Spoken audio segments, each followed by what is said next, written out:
The Independence Day of Indonesia is coming up, and what better way to celebrate it than flying the one-piece Straw Hat Pirates flag?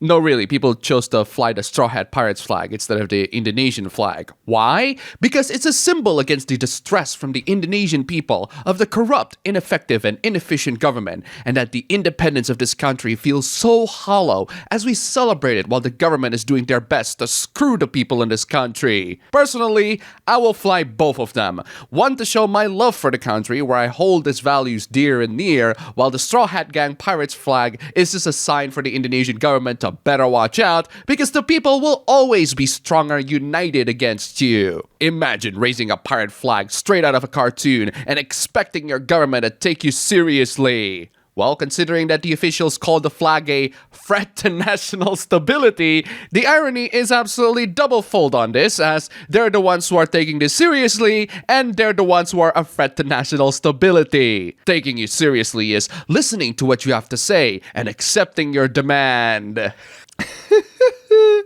Oh, you poor, generous little soul, thinking that the corrupt and inefficient Indonesian government will actually listen to the demands of their people. You are a precious little thing. Anyway, happy Independence Day to my beloved country Indonesia, and I truly wish that the Indonesian government actually functions. From terrible Indonesian governments, we have terrible Indonesian products to celebrate our Independence Day. Look at this poster for an upcoming Indonesian movie. Does this poster scream quality to you? Where's the composition? Where's the lighting? Why are the characters looking like horrible asset flips? Oh, because they are. One of them didn't even get permission. Yeah, this is a poster of a movie called Merah Putih One for All, which translates to Red White One for All. Red and white is the Indonesian flag. This poster and the trailer for this movie have been an absolute laughingstock for the whole Indonesian internet, and I will give this movie some international attention, because not only that this movie looks god-awful, it's airing in our local theaters right next to freaking Demon Slayer. Allegedly, the movie managed to get a theater slot because the producers know some guys who run the theaters. It's quite representative of how the Indonesian government works, actually. If you thought the poster was an abomination, the trailer will only convince you even more. The first few seconds of the trailer and the title is already shown with the characters hugging each other for no reason. Then it shows some horrendous animation template design that will keep on recurring as the trailer goes on. Seriously, the amount of recycling on this is nuts. That lower third on the bottom left looks horrendously pathetic. It's like they took it straight out of an amateur documentary video next door. And now we get to see the characters. The kids have way bigger heads than the adults for some reason. There's no shading whatsoever on any object in this world. The characters look recycled. The audio mixing is so bad, I'm not even gonna let you hear it because your eyes are already suffering enough witnessing this monstrosity. The premise of the movie is that the flag for the Independence Day is missing, and these kids have to go out and find the missing flag instead of, I don't know, buy a new one that's like super cheap and literally everyone sell them. For those of you who are outside of Indonesia, trying to find someone selling Indonesian flags in August is like trying to find Christmas decorations in December. It's insane because another animated movie, Jumbo, was released last year, and it's one of the highest grossing films of the entire country. This whole thing makes Jumbo looks like a Pixar movie. Battle of Surabaya was Indonesia's attempt on looking like Ghibli, and that was a decent enough attempt released last decade. There's also another upcoming movie called Panji Tengkorak, which are made by passionate Indonesian animators and have way more standards than whatever this waste of money is. There are absolutely great media produced by people from foreign nations, but some people's mindsets are clearly not built well enough to appreciate them. The whole entire show is in Hawaiian native language. You have to read the whole thing in subtitles. So stupid! Oh no! We have to read the bottom portions of a screen to understand the story, the horror. Do you want somebody to read it for you while you sleep? What morons make a show for an American audience and put it in a completely foreign language?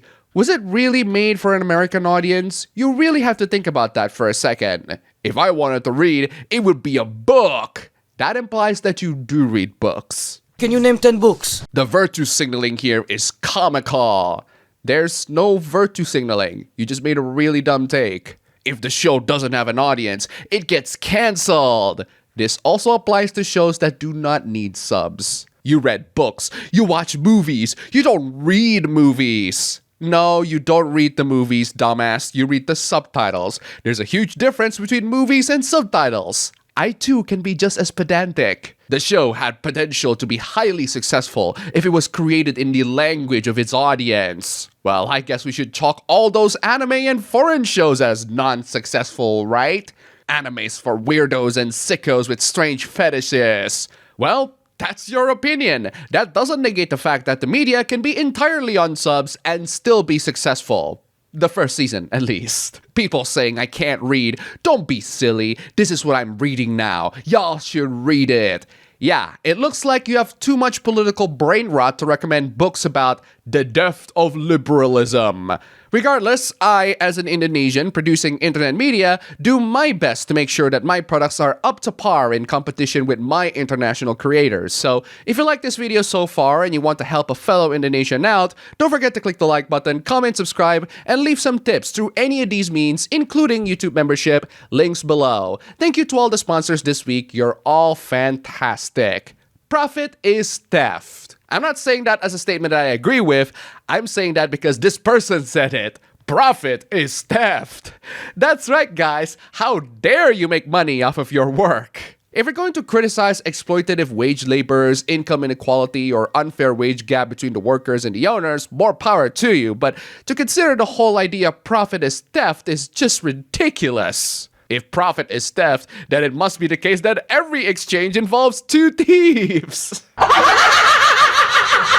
Yes, you live on stolen land. Okay, whose land did we steal? Can the owner of that land show proof that they own the land? If yes, then I suggest them to lawyer up. I did look up this phrase and where it originated from. The idea was originally property is theft, and the reason why that was said is because private property, especially land and capital, was originally acquired through violence or coercion, and that ongoing ownership perpetuates inequality. Well, that is only true if they were actually acquired through violence and coercion, but most transactions of properties these days are mutually beneficial. Emphasis on most. So I think capitalism screwed this person in some way, and that's why they think that profit is theft.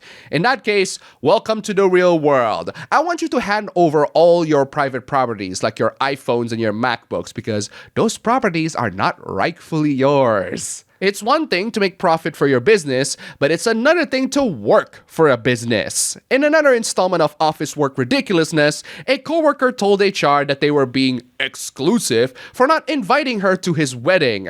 What the hell does the OP's wedding have to do with the job? Oh no, it's really small. Just close friends and family. Oh, but you see, OP, you insinuated that this person, whom you didn't invite, is neither your family nor your close friend. I think I found a mistake there. I pray for those who have to dedicate their entire lifetime working 24/7 in that office setting. I quit my last job because that was quite a demanding workload, and I can't handle that. I'm thankful that my YouTube earns money, even if it's not that much, so every support is totally appreciated. Thankfully, the part-time jobs I have are nice and beneficial, including the support from you guys, so thank you so much. If you want to support, just $1 is all I ask, and it's way better dealing with YouTube viewers than whoever this entitled coworker is. Moving on from business-related stuff, we have absolutely pathetic love lives, or lack thereof. Here's another installment of incels blackpilling themselves and others. I never kissed a woman before. I never held hands with a woman. I'm still a virgin. 31 years of living like this. I know that this is just my personal subjective philosophical point of view, but I will have to share it to anyone who still values relationship above all else in this life. Not only that you're not missing much, there are plenty of very good reasons why you don't want to be in that position. You never kissed a woman? That's fine. That's not something you have to achieve in this world. It will come to you when you find the right person, but you actually have to go out and find one. You never held hands with a woman? So what? You're a virgin. Great. Please do not engage in casual sex or hire hookers because you have no idea what the other person's sexual health is. Keep it that way for a while until you find someone that is right for you. And even then, you have to be prepared. Even in the best relationships, couples argue. I'm not here to drag anyone down. Yes, you are, you absolute liar, but do go on. I'm only here to tell the truth about my experiences. Here's one truth for you. You are a miserable train wreck of a loser, and that's precisely why no one wants to be with you. Alternatively, you can just go back and consume 18 plus content, which brings us to this hoopla. This is such a dumb thread. Porn has lied to you, and you never noticed. They didn't lie to me or anyone with the slightest bit of intelligence because I never assumed that the things they're showing are the truth. That's like saying wrestling lied to me or that Transformers lied to me and made me think that cars and vehicles can transform into giant robots. Sorry, what are the lies again? 1.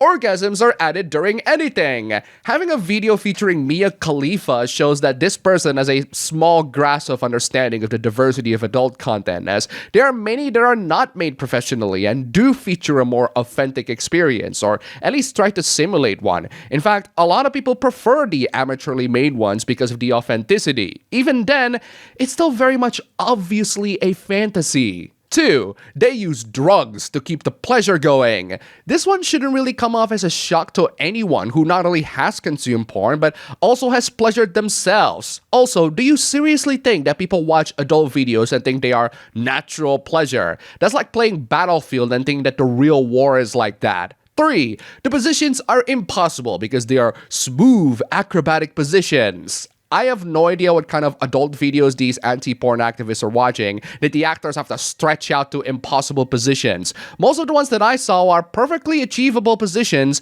that anyone can do in real life. Even the ones that are hard to do is mostly because most people's rockets don't have enough reach. 4. They're wearing makeup everywhere. Bro, have you seen any adult videos at all? It's very much apparent and clear as crystal that they are wearing makeup or apply some digital filter. You have to be an utter buffoon to think otherwise. And you're just basically assuming that everyone is an utter buffoon like you. And finally, the entire arousal is fake. Wait, isn't this just the first one again? You've been lied to. Porn is just business and distraction. Yes, just like any other businesses and distractions in real life. This isn't really that much of a revelation. And of course, this whole thing is just an ad for an anti-porn app thing. A dumb thread that assumes that people are stupid enough to be fooled into thinking that adult videos are like real life. And that's all for the video today. Here's a cat. Don't forget to check out my previous videos here. Click the like button, comment, subscribe, leave some tips, just $1 down below. And thanks for watching.